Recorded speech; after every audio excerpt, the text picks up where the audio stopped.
this election was too important for what has to happen for America. Specifically, we've got the debt thing going on right now. It was so important for America.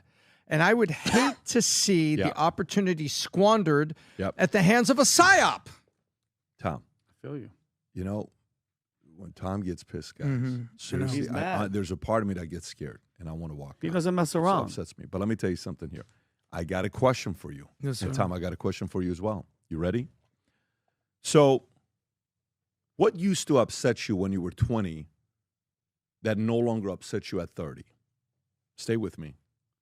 What used to upset you when you were 30 that no longer upsets you at 40?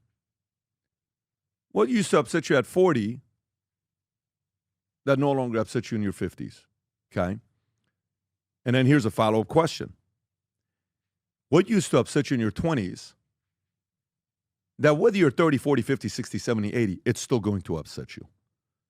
Those two questions will dictate what's going to happen here. Mm-hmm. So answer it for yourself. What used to upset you in your 20s that no longer does in your 40s? I can tell you mine. I have a lot of them. Wait, the 20s that bothered you? Yeah. What used to upset you in your 20s that things were said about you or, you know, things were the words that no longer upsets you today?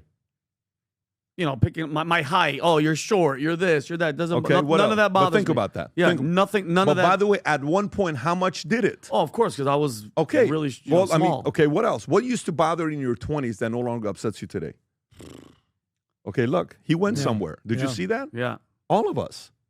Just the gay comments. Wow, but that still upsets you. I mean, even earlier today, you know, I don't even want to tell him what you told me earlier. Let's not talk about it. But be serious for a second. Yeah. And folks, I'm asking you, the audience that's answering this question here. Doesn't affect me at all.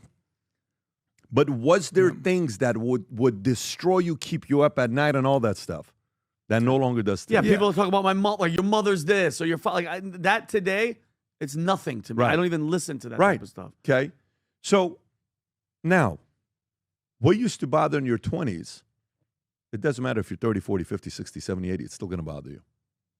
What is it?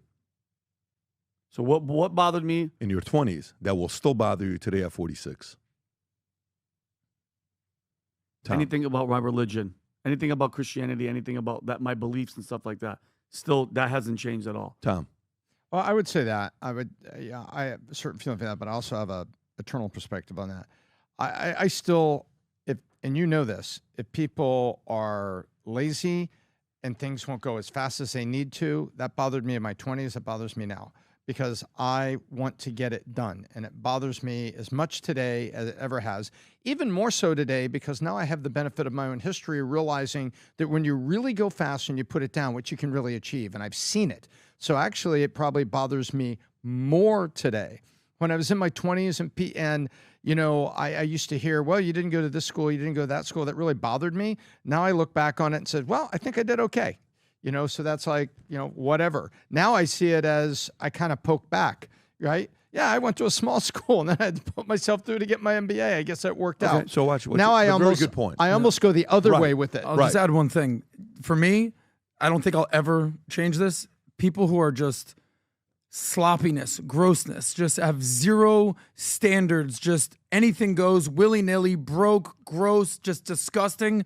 Clean it up, buddy. That will never be something that I just like, oh yeah, I'm okay with it. You probably thought about a friend that was like that. You went somewhere, maybe a former roommate, you had something like that. Because I had a guy like that as well.